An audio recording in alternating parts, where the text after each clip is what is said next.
বিদ্যুৎ, গ্যাস, পানি, internet, telephone, TV. এর ভিতরে আমি যেহেতু বিদ্যুৎ বিলটা দিব, এই জন্য আমি বিদ্যুতে সিলেক্ট করব।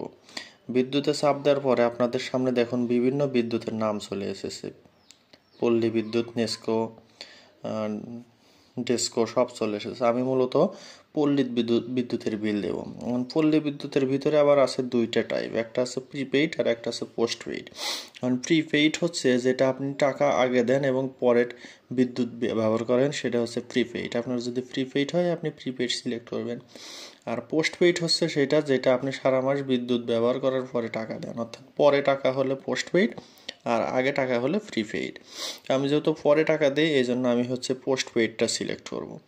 এখন পোস্টপেইড সিলেক্ট করার পরে আপনাদের সামনে মাস এবং অ্যাকাউন্ট নাম্বার দেওয়ার একটা অপশন চলে এসেছে। তো বিলের সময় সীমার ভিতরে যে মাসটা, সেই মাসটা বাই ডিফল্টভাবে কারেন্ট মাসটাকে ধরে নেয়। আমার ক্ষেত্রে অগাস্ট সিলেক্ট করে দিয়েছে।